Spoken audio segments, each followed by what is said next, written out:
ఇది ఏంటంటే మెయిన్గా one person cannot give that effect.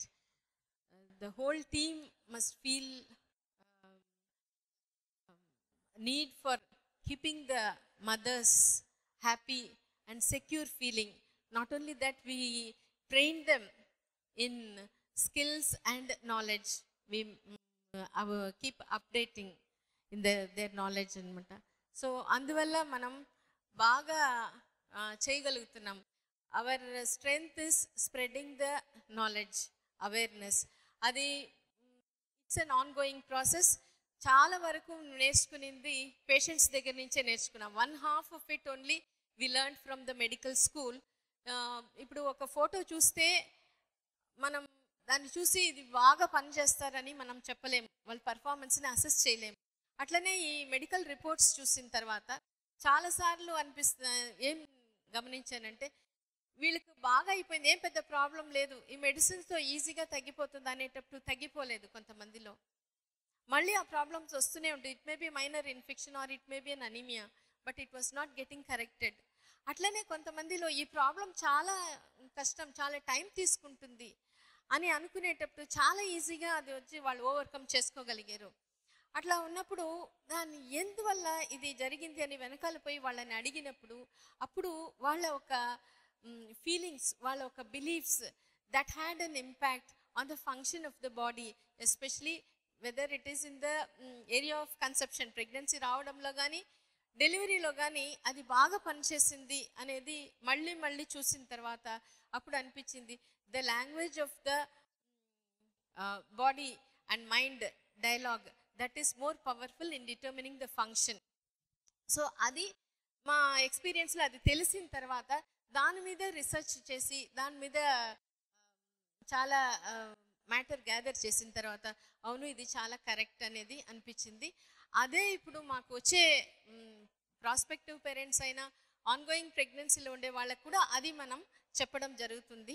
అదే ఇప్పుడు నేను ఈ చిన్న దీంట్లో నా ఒక ఎక్స్పీరియన్స్ని చెప్తున్నాను. ఈ ఎక్స్పీరియన్స్ చాలా యూస్ఫుల్గా ఉంటుంది, ఎందుకంటే చాలా ఒత్తిడికి మనం లోన్ అవుతున్నాం, రైట్ ఫ్రమ్ హౌస్ వైఫ్స్ టు అదర్ కెరియర్ విమెన్. దాంట్లో హెల్త్ మనం ఎప్పుడు స్ట్రెస్ అవుట్ అవుతామో హెల్త్ వచ్చి అఫెక్ట్ అవుతుంది అనమాట. ఆ హెల్త్ని మనం కాపాడుకునేదానికి కొన్ని tips practically out of our own experience ఇది మనం ఇప్పుడు చెప్తున్నాం. ఒక రెసిపీ బుక్ చూసినప్పుడు మనకు కాన్ఫిడెన్స్ రాదు, అదే అమ్మ పక్కన నిలబడినప్పుడు అది చాలా ఈజీగా ఇది ఇంత ఈజీనా అన్నట్టు మనం నేర్చుకోగలుగుతాం. The same thing we get information from books, net అన్నీ ఉంటుంది, బట్ చాలాసార్లు సగం డౌట్ వచ్చి ఆ ఇన్ఫర్మేషన్ని మనం అప్లై చేయలేకపోతున్నాం. Sometimes we get more anxious by knowing that information. So అది రైటా తప్ప అనేది మనం ఎట్లా తీసుకోవాలి అనేది ఆ ఇన్ఫర్మేషన్ చెప్పదు, but only experienced people only can tell. So దాంట్లో ఈ ఎక్స్పీరియన్స్ మనం ఉంది కాబట్టి hour aim is to empower women, to empower mother. Every mother should have a very good child. We should not have an ordinary child. We can have smarter, happier, healthier child with very good qualities, and that is in our hands. So adi ippudu manam chustam. So Akio Morita anedi Sony founder anamata. Ayana em cheptunnaru, the child's intelligence can be nurtured, developed to a great extent, unimaginable, when it starts even before birth. So ఈయన ఏం చెప్పారు, జపాన్లో Sony founder అనమాట. ఈయనకి ప్రెగ్నెన్సీలోనే బిడ్డని బాగా మనం మలుచుకోవచ్చు అని తెలిసి ఏం చేసేవాళ్ళంటే ఫ్రీ టైంలో ప్రెగ్నెన్సీ మదర్ ఎవరైనా తల్లులు ఉండే వాళ్ళని చెప్పి నీ బిడ్డలకు బాగా మాట్లాడుకో, బిడ్డ బాగా రావాలనుకో అని చెప్పేవాళ్ళంట. వేరే వాళ్ళు అన్నారు నువ్వు బిజినెస్ చూసుకోవయ్యా, ఎందుకు అది చేస్తే చాలు కదా, ఇదెందుకు చేస్తావంటే ఆయన చెప్పారంట నేను బిజినెస్లోనే చేసుకోగలుగుతాను, పూర్తి టైం చేస్తే నాకు మాత్రమే లాభం, కానీ ఈ గర్భవతులు బాగా చేస్తే మన దేశానికే లాభం వస్తుంది అని చెప్పారంట. అందువల్లనే జపాన్ ఇక ఈ దీంట్లో హిస్టరీ మనం చూస్తున్నాం. కాబట్టి it is every one of our duty. ఇది ఈ విషయం మనం తెలుసుకొని ప్రతి గర్భవతి ఉన్నప్పుడు మనం చూసినప్పుడు చూడు నువ్వు మంచి బిడ్డనే తీసుకుంటావు, ఆ ఇంటెన్షన్, ఆ డిజైర్ మన అందరికీ కూడా, ఎందుకంటే this is really going to impact them. అందుకని మనం ఎవరో కానీ ఎవరైనా ఉండొచ్చు, మన వాళ్ళే ఉండొచ్చు, మనకు తెలిసిన వాళ్ళే ఉండొచ్చు, పక్కన చూసి ఉండొచ్చు, కానీ ఈ ఒక్క విషయం మనం గర్భవతులు చూసినప్పుడు నువ్వు మంచి బిడ్డనే తీసుకుంటావమ్మా, there is no harm, we're not going to lose anything, కానీ అది it is going to make a lot of difference. ఆ అమ్మకి అది మళ్ళీ అనుకునేదానికి అది ఈజీగా ఉంటుంది. సో ఎట్లా ఇది పని చేస్తుంది అని చూస్తే, ప్రెగ్నెన్సీలో అమ్మకి బిడ్డకి మధ్యలో ఈ బొడ్డు తాడు ఉంది. సో దీని ద్వారా బ్లడ్ పోతుందన్నమాట. అమ్మ తీసుకునే డయట్ అంతా కూడా గ్లూకోజ్గా, ఆక్సిజన్గా పోతుంది. దాంతో పాటే అమ్మ ఒక ఫీలింగ్ కూడా బేబీకి పోతుంది. అమ్మ థాట్ వచ్చినప్పుడు ఏమవుతుందంటే బ్రెయిన్లో న్యూరో ట్రాన్స్మిటర్స్ రిలీజ్ అవుతుంది. అమ్మ సంతోషంగా ఉన్నప్పుడు హ్యాపీ హార్మోన్స్ రిలీజ్ అవుతుంది. అమ్మ బాధపడుతూ ఉన్నప్పుడు స్ట్రెస్ హార్మోన్ రిలీజ్ అవుతుంది.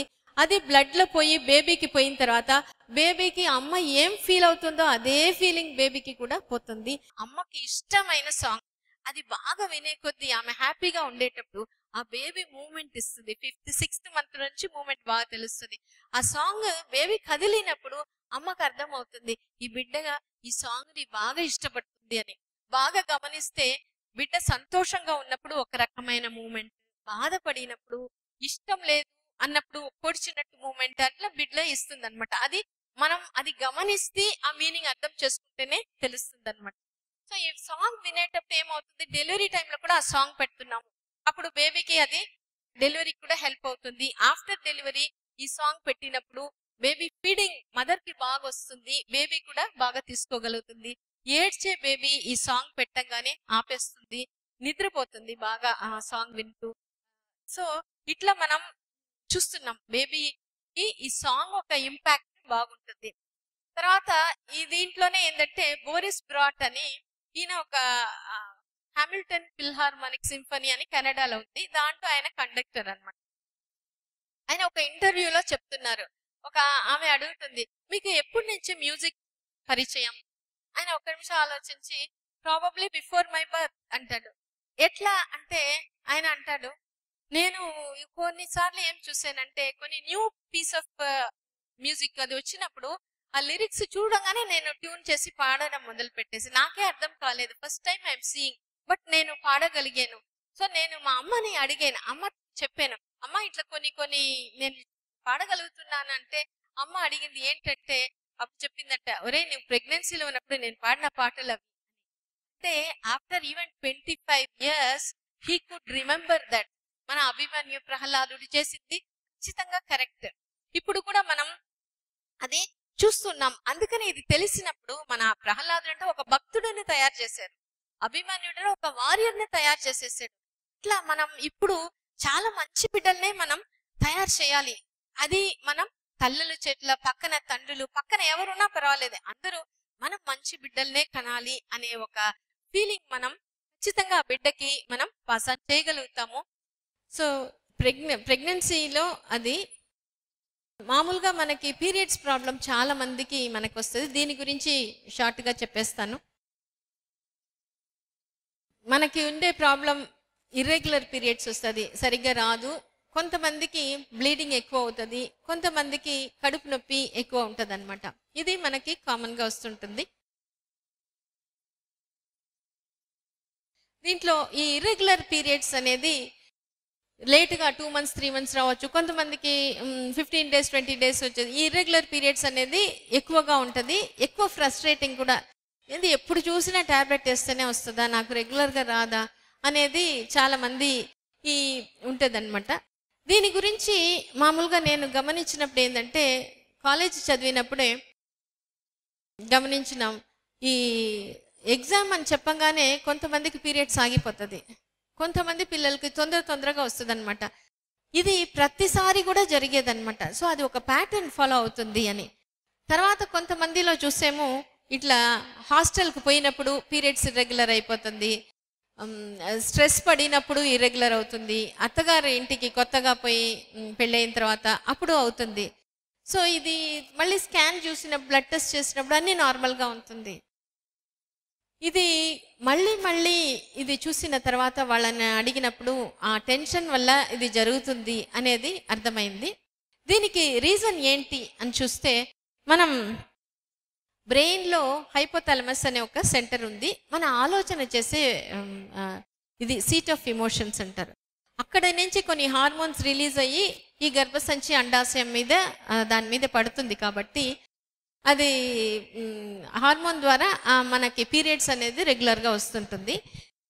ఈ థాట్స్ ఎప్పుడు మనం తినే ఆహారంలో కానీ, మనం చేసే పనిలో కానీ, లేదా మనం టెన్షన్ ఏమైనా పడినప్పుడు ఈ పీరియడ్స్లో మార్పు తొందరగా అయినా రావచ్చు, లేట్ అయినా రావచ్చు, ఎక్కువైనా కావచ్చు, తక్కువైనా కావచ్చు. ఇది నార్మల్. ఇప్పుడు మనం బాధపడితే కంట్లో ఎట్లా నీళ్ళు వస్తుందో, కంట్లో ప్రాబ్లం లేదు. అట్లా ఇది కనెక్షన్ అన్నమాట. ఇది ఎట్లా మనం ఇంకా బాగా అర్థం చేసుకోవాలంటే, ఈ హైపోథాలమస్ అనేది ఒక నానమ్మ అయితే, మన గర్భసంచి అండాశయం చిన్న బిడ్డ గ్రాండ్ మదర్ లాగా, గ్రాండ్ చైల్డ్ లాగా, వీళ్ళిద్దరికి ఎక్కువ ఫ్రెండ్షిప్. అందుకనే ఈ గ్రాండ్ మదర్కి తలనొప్పి అంటే ఈమె వెంటనే పోయి ఏమైనా అమృతాంజన్ రుద్దేసేయడం, మాత్ర వేసేసేయడం, అంటే కొద్దిగా ప్రాబ్లం అంటే ఇది రియాక్ట్ అయిపోతుంది, రెస్పాండ్ అయిపోతుంది. అట్లనే ఇంకొకటి ఏంటంటే, ఆమె ఏమైనా కొన్ని పనులు కష్టం చేయదు అంటే, ఈ గ్రాండ్ మదర్ నువ్వు మంచి అమ్మాయి కదమ్మా, నువ్వు చేసేయమ్మా అని చెప్తే వెంటనే పోయి చేసేస్తుంది. అంటే ఆమె చెయ్యి అంటే దేర్స్ నో అనేదే కాదు. దాన్నే మనం ఏం చూస్తామంటే నమ్మకం అని చెప్తాం. ఇప్పుడు మామూలు వాడుకలో కూడా అది చూస్తున్నాం. ఒకసారి ఒకళ్ళు భోజనానికి పిలిచారు. అమ్మాయి న్యూలీ మ్యారీడ్ అనమాట, 6 months. అమ్మాయి ఇంటికి పోతే 10 varieties చేసి పెట్టేసింది. నేను చాలా సర్ప్రైజ్ అయిపోయి, ఏమా నువ్వు చిన్నప్పటి నుంచి వంట చేసే అలవాటు ఉన్నట్టు ఉందే, అందుకే ఇన్ని వెరైటీస్ చేయగలిగేవంటే, ఆమె చెప్పింది లేదండి ఇప్పుడే 6 months గానే చేస్తున్నాను. అయినా ఎన్ని వెరైటీస్ ఎట్లా చేయగలిగావు? అయినా ఏముంది ఆమె అనింది, మా అమ్మ ఎప్పుడు చెప్పేది, ఆడపిల్లకి ఏంది వంట నేర్పించేది, వాళ్ళ అమ్మ బాగా వంట చేస్తుందంట. అంటే వాళ్ళ అమ్మ వంట నేర్పించలేదు, కానీ ఇది ఏం పెద్ద ఒక విషయం కాదు, నువ్వు చేసేస్తావు. ఇది పవర్ ఆఫ్ బిలీఫ్. అంటే సేమ్ థింగ్ మన పీరియడ్స్లో కూడా ఇది మనం బాగా చూస్తుంటాం. నేను ఇది చూసినప్పుడు, గమనించినప్పుడు టెన్షన్కి ఇది రియాక్ట్ అవుతుంది, అట్లానే మనం పాజిటివ్గా అనుకుంటే రియాక్ట్ అవుతుందా అనేది నాకు ఒక ఆలోచన ఉండింది. దానికోసం చాలామందిని అడుగుతున్నాను. అప్పుడు ఒకసారి తెలుసుకోవాలని చాలా ఉండింది, కానీ దీని గురించి ఏ మెటీరియల్, ఏ పుస్తకంలో, ఏ జర్నల్లో కూడా లేదనమాట. ఒక్కసారి ఒక ఆమె వచ్చారు. ఆమె చెప్పింది, నాకు వైట్ డిశ్చార్జే పెద్ద ప్రాబ్లంగా ఉందండి, పీరియడ్స్ అస్సలు ప్రాబ్లం లేదు, ఎందుకంటే పొద్దున్న 5 o'clock వచ్చేస్తుంది అనింది. నేను ఆశ్చర్యమైన, 5 o'clock వస్తుందా పొద్దున్న, ఏం 6-7కి రాదంటే రాదు, నేను 8 o'clock స్కూల్కి పోవాలి అనింది. సరే నువ్వు 8కి పోతున్నావు కరెక్ట్గా 5, అవును 5కే ఎందుకంటే నేను 5కే రావాలనుకున్నాను, ఇప్పుడు నేను అనుకోకపోయినా వచ్చేస్తుంది అని. నాకు చాలా సర్ప్రైజ్. ఆమెను అడిగాను, ఎట్ట తెలిసింది నీకు? అప్పుడు ఆమె అనింది, మా అమ్మ ఇట్లనే చేసేది, వద్దు అంటే వద్దు, నాకు రాకూడదు అనుకునేది, రాదు, కావాలి అంటే వస్తుంది. ఆమె ట్యాబ్లెటే వేసుకునేది కాదు, ఆమెను చూసి చూసి నాకు అలవాటు, ఆ నమ్మకం వచ్చేసింది. అప్పుడు అర్థమైంది, డెఫినెట్లీ మన బాడీ పాజిటివ్ దీనికి రెస్పాన్స్ అవుతుంది. Only thing is we have to believe it. అవును నాకు ఇది కావాలి, ఇది అవుతుంది. సో ఇది తెలిసిన తర్వాత నెగిటివ్గా కూడా ఇది పనిచేస్తుంది. అందుకనే ఇప్పుడు కొంతమందికి ఎన్ని ట్రీట్మెంట్ ఇచ్చినా కూడా వాళ్ళకుండే డౌట్, వాళ్ళకుండే నెగిటివ్ బిలీఫ్ వల్ల మన ట్రీట్మెంట్ పని చేయటం లేదు. ఒక ఆమె పిల్లల కోసం వచ్చారనమాట, ఆల్రెడీ ఇర్రెగ్యులర్ పీరియడ్స్, గుంటూరులో ఒకసారి లాప్రోస్కోపీ అయిపోయింది. సో వచ్చిన తర్వాత ఫాలికల్ డెవలప్ కాలేదు. ఆమె అనేది, నేను ఇంకొకసారి లాప్రోస్కోపీ చేశాను. నేను చెప్పాను, ఊరికే ఎందుకు, మందులు వాడి చూస్తాము, ఏం చేసినా రాలే. నేను చెప్పాను, అవసరం లేదు, అయినా నువ్వు అడుగుతున్నావు కాబట్టి చేస్తాము. సరే చేసిన తర్వాత కూడా రాలేదు. అది రాక అంటే ఇప్పుడు వాళ్ళకి చేసి వాళ్ళకి రాలేదంటే చాలా బాధ అయిపోతుంది నాకు. తర్వాత అందుకని ఆమెను పిలిచి ఒకరోజు అడిగాను, నువ్వు ఏంది అన్నీ చేసినా రాలేదే, నీకు ఎప్పటి నుంచి ఇట్లా ఉంది అంటే, అప్పుడు ఆమె చెప్పింది, నాకు పెళ్ళికి ముందు బాగా వచ్చేది, పెళ్ళికి ఒక 3 months ముందు కొంచెం బ్లీడింగ్ ఎక్కువ అవుతుందని మా ఊరు డాక్టర్ దగ్గర పోతే ఆమె 21 tablets 3 months వాడమనింది. 1 నెల వాడాను. తర్వాత మా అమ్మమ్మ వాళ్ళ ఊరికి పోతే అక్కడ వాళ్ళు ఏం చేశారు, ఆ మెడికల్ షాప్లో పోయి అన్నని అడిగితే ఆయన ఏం చెప్పాడు, ఏమ్మా ఈ మాత్ర వాడేవా, పెళ్ళిగాని అమ్మాయిలు ఇది వాడకూడదే. అంతే, నేను వాడకూడని మాత్రం 1 నెల వాడేసాను, నా గర్భసంచి ఏదో అయిపోయింది. అది ఆమెకి ఆ బిలీఫ్. నేను చెప్పాను అది ఏమీ చేయదు, అది ఒకసారి 6 months 1 year కూడా వాడతాం, అది అంతవరకే టెంపరీ ఎఫెక్ట్, దాన్ని ఏం లేదు, నీకు ఏం లేదు, నీ గర్భసంచి నీ అండాశయం బాగుంది అని చెప్పిన తర్వాత నేను చెప్పాను నీకు మాత్రలు ఏం పెట్టను, ఎందుకంటే ఆమె ప్రతిసారి ట్యాబ్లెట్ వెయిట్ చేసి ట్యాబ్లెట్ పెట్టిన తర్వాత వస్తుంది. నేను చెప్పి నేను నీకు మాత్రలు ఏం పెట్టను, ఎందుకంటే నీ గర్భసంచి అండాశయం బాగుంది, అది నువ్వు ఒప్పుకో, అర్థం చేసుకో. ఆమెకి పాత రికార్డ్స్ వేరే వాళ్ళదన్నీ చూపించిన తర్వాత ఆమెకి కొంచెం అర్థమైంది. 2 weeksలో చెప్పింది పీరియడ్స్ వచ్చేసింది వితౌట్ యూజింగ్ మెడిసిన్. చాలా హ్యాపీ, నేను చాలా హ్యాపీ. దాని తర్వాత ఆమెకి ఎగ్ డెవలప్మెంట్ బాగా వచ్చింది, 2 పిల్లల్ని కనింది. సో ఇటువంటిది చూసినప్పుడు శారీరక లోపం మందులు ఉన్నాయి, అది సరి చేస్తే కూడా ఇక్కడ అది ట్యూబ్ లైట్కి బాగా చేసినట్టు స్విచ్ ఆఫ్ చేస్తే ఎలగదు. అట్లా మనకి కొన్ని ప్రాబ్లమ్స్ రిపీటెడ్గా వస్తున్నాయి. తర్వాత ఫిజికల్ రీజన్స్ ఏం లేదు అంటే we have to go for any belief, negative belief డౌటో ఏమో ఉందండి, అది క్లియర్ చేసిన తర్వాత ఆ ప్రాబ్లం ఈజీగా సాల్వ్ అవుతుంది. సో అందుకనే పాలిసిస్టిక్ ఓవరీస్ అనేది ఇర్రెగ్యులర్ పీరియడ్స్ ఉంటుంది. వాళ్ళు చిన్న వయసు నుంచి పెద్ద వయసు దాకా ఆ ఇర్రెగ్యులర్ పీరియడ్స్ వాళ్ళని వెంటాడుతూనే ఉంటుంది. ఇది మాత్రం కాదు, ఏజ్కి తగ్గట్టు ఒక్కొక్క కొన్ని ఛాలెంజింగ్ ఆగనైజింగ్ ప్రాబ్లమ్స్ వస్తే వాళ్ళని బాగా టార్చర్ పెట్టేస్తుంది.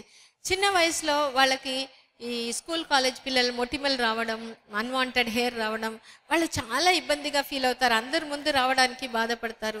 అట్లనే పెళ్ళి అయిన తర్వాత పిల్లలు లేకపోతే ఫంక్షన్స్ పోరు, జంక్ వచ్చేస్తుంది.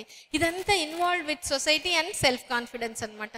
సో ఇట్లా ఉన్నప్పుడు ఓన్లీ ట్రీట్మెంట్ లేట్ అయిన తర్వాత అటువంటి వాళ్ళకి బీపీ షుగర్ రావడం అనేది చాలా ఎక్కువగా ఉంటుంది అనమాట.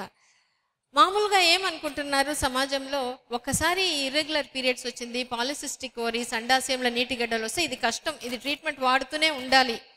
కానీ అది ఎప్పుడు ఇది it is like leaking bucket, leaks ఉన్నాయి, మనం నీళ్ళు పోస్తూనే ఉండాలి, ఎన్ని సంవత్సరం అయినా పోయాల్సిందే. కానీ అదే లీక్ని మనం పూర్తి చేస్తే, ఆ హోల్ని పూర్తి చేస్తే ఎక్కువ టైం, ఎక్కువసేపు, ఎక్కువ క్వాంటిటీ పోయాల్సిన అవసరం లేదు. సో అందుకని ఈ పాలిసిస్టిక్ ఓవరీస్లో మనం తెలుసుకోవాల్సింది ఏంటంటే ఎందువల్ల వస్తుందంటే ఆండ్రోజన్ అనే హార్మోన్ ఎక్కువగా ఉంటుంది. అది 2 కారణాలు. ఇది సన్నగా ఉండే వాళ్ళలో కూడా ఇర్రెగ్యులర్ పీరియడ్స్, అది LH హార్మోన్ వల్ల వస్తుంది. లావుగా ఉండే వాళ్ళలో ఇన్సులిన్ అనే హార్మోన్ పనితీరులో మార్పు ఉంటుంది. అది ఎందువల్ల వస్తుందంటే మనం 4 కారణాలు, మనం తినే ఆహారంలో, మనం చేసే పనుల్లో, మనం ఆలోచించే విధానంలో, మనం నిద్రపోయే విధానంలో, ఈ 4లో మన పాతకాలం వాళ్ళు, మనం నానమ్మ అమ్మమ్మ కంటే కూడా ఇప్పుడు చాలా మార్పు వచ్చేసింది. ఫుడ్లో ఏంటంటే జంక్ ఫుడ్ ఎక్కువ మనకి అలవాటు అయిపోయింది. పనిలో ఏంటంటే మనం యాక్టివిటీయే చాలా లిమిట్ అయిపోయింది. ఇంట్లో నడవడం కానీ బయట నడవడం కానీ చాలా తక్కువ అయిపోయింది. అట్లనే టెన్షన్, పుట్టినప్పటి నుంచి చిన్నపిల్లల నుంచి స్కూల్ టెన్షన్, ఎగ్జామ్ టెన్షన్, తర్వాత పనుల్లో ఉంటే టార్గెట్ పెట్టేస్తారు, ఈ టెన్షన్, ఇంటర్పర్సనల్ రిలేషన్షిప్, ఫ్యామిలీలో టెన్షన్. సో ఇట్లాంటి టెన్షన్ ఉండడం వల్ల స్ట్రెస్ హార్మోన్ రిలీజ్ అయ్యి అది కూడా ఇన్సులిన్ పనితీరుని మార్పు చేస్తుంది. లాస్ట్ స్లీప్, లేట్ నైట్ వరకు పడుకుంటున్నాం, బ్రైట్ లైట్స్ వేసుకొని పడుకుంటున్నాం, ఇవి అన్ని. తర్వాత నిద్ర తక్కువ టైం పోతున్నాం, క్వాలిటీ ఆఫ్ స్లీప్ సరిగా ఉండట్లే. దీనివల్ల మెలటానిన్ అనే హార్మోన్ అనమాట, అది స్లీప్లో చాలా బాగా బాడీని హీలింగ్ చేస్తుంది, హార్మోన్ బ్యాలెన్స్ బాగా తీసుకొచ్చేస్తుంది. ఆ మెలటానిన్ సరిగా నిద్ర, లేట్ నైట్ ఇట్లా సరిగా నిద్రపోకపోతే ఆ హార్మోన్ డిస్టర్బెన్స్ వల్ల ఏమవుతుంది, కొంతమంది వెయిట్ వచ్చేస్తారు. మనం ఎన్ని చేసినా కూడా కొంతమంది స్ట్రెస్ ఉండే వాళ్ళలో చూస్తాం, డయట్ ఒక్కొక్కసారి టెన్షన్ వచ్చినప్పుడు ఎక్కువ తినేస్తారు. కొంతమంది ఎక్కువ తినకపోయినా కూడా ఈ టెన్షన్ వల్ల, స్ట్రెస్ హార్మోన్ వల్ల ఏమవుతుంది, వెయిట్ పెరుగుతూనే పోతుంటారు అనమాట. సో అందువల్ల ఎంత డయట్ ఎక్సర్సైజ్ చేసినా కూడా వెయిట్ తగ్గలేదంటే ఒకటి other hormone problems like thyroid కానీ లేదా కుషింగ్స్ అట్లా ఏమైనా ఉందా చూసుకోవాలి.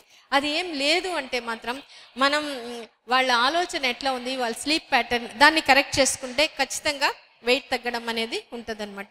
ఈ డయట్ వల్ల 2 హాని జరుగుతుంది. ఒకటి ఏంటంటే మనం ఈ షుగర్, మైదా, తర్వాత ఈ ఆయిల్స్ ఎక్కువ వాడడం వల్ల వెయిట్ ఎక్కువ వచ్చేస్తుంది. రెండవది దాంట్లో ఉండే preservatives, colouring agent, flavouring agent, cooking methods, deep fry, broiling, grilling, దీనివల్ల ఏమవుతుందంటే కొన్ని చెడ్డ పదార్థాలు, ఫ్రీ రాడికల్స్ అంటాం, అది వచ్చి ఏం చేస్తుంది, సెల్స్ని డ్యామేజ్ చేసేస్తుంది.